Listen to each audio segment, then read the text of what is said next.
only hope that we never lose sight of one thing, that it was all started by a mouse.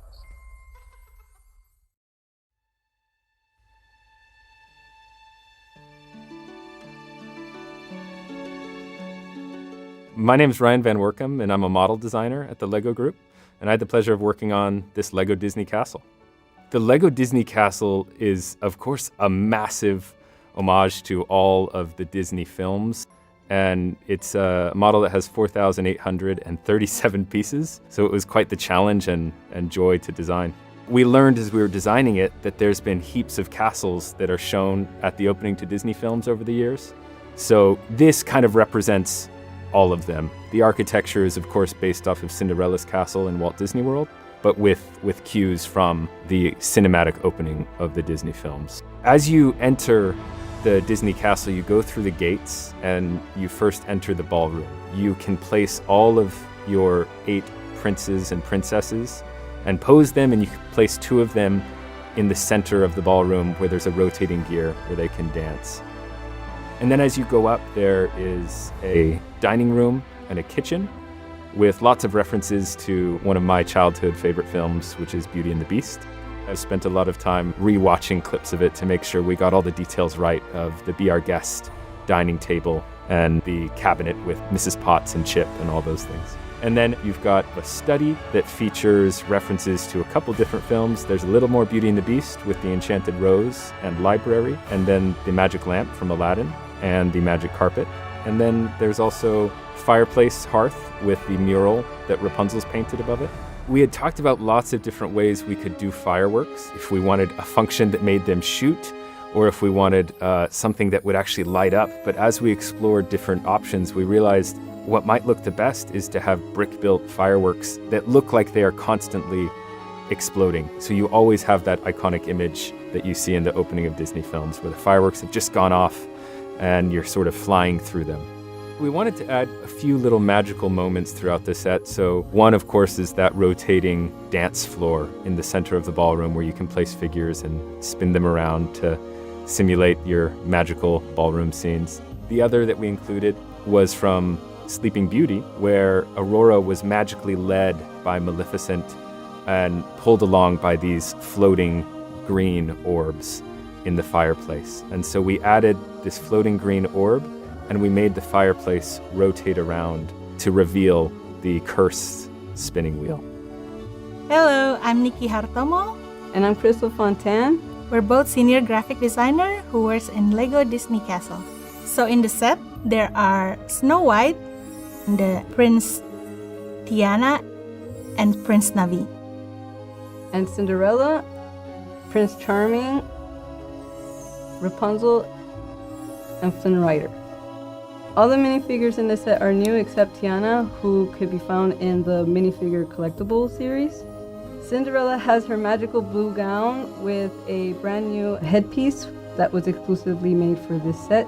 Snow White has her iconic blue dress with printed arms and a new collar textile. And Flynn Rider has a new vest, a new skin tone, and we added a satchel as his accessory.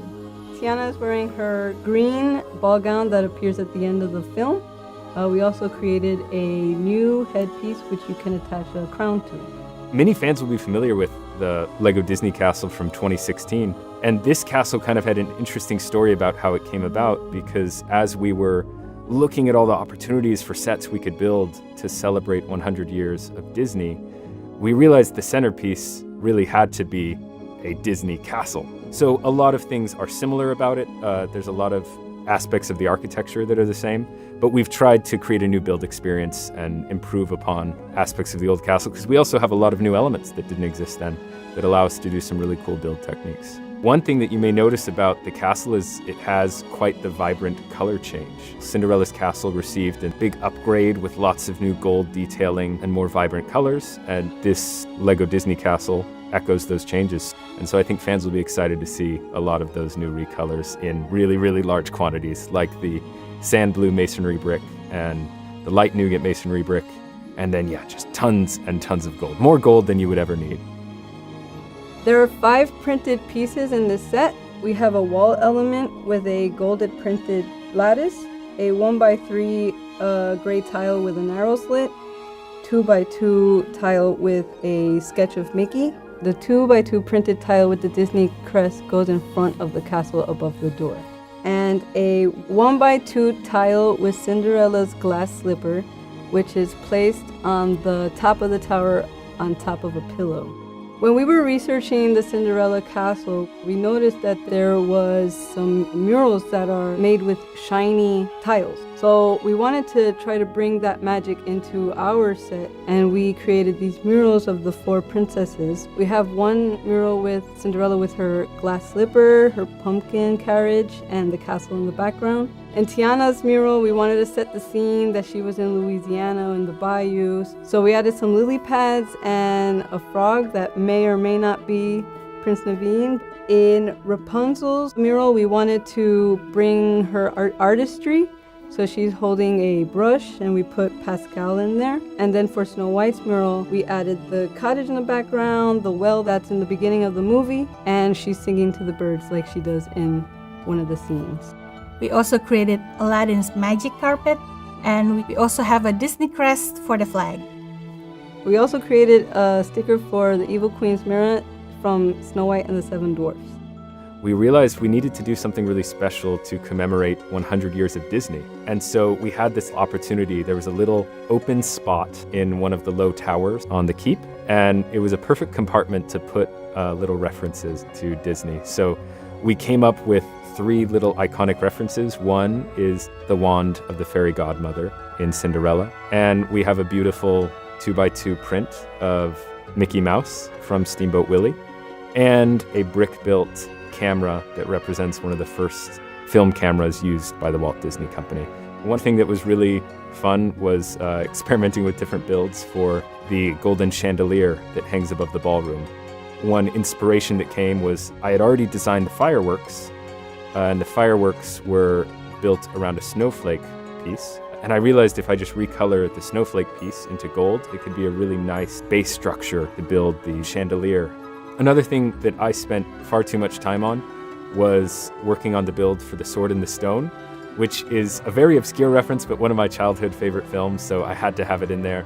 And it was really important to me that the sword can be removed, because I wanted that kind of magical moment of the builder removing the sword from the stone and becoming king. My favorite part of this set are the murals, because not only were they fun to create, but also when you place the minifigures onto the function where they're dancing, the reflection of the murals create like a magical moment.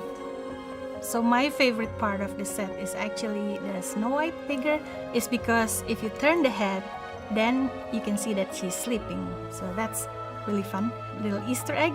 My favorite part of this set is the dining room that's chock full of details from Beauty and the Beast, because it's such an important film for me as a kid. I think the castle is amazing. It's grandiose with its fireworks. And it really captures the magic of Disney Castle. Very magical.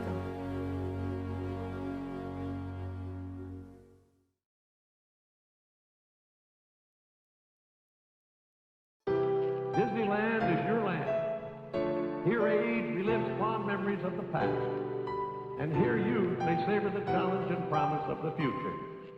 Disneyland is dedicated to the ideals, the dreams, and the hard facts that have created America, with the hope that it will be a source of joy and inspiration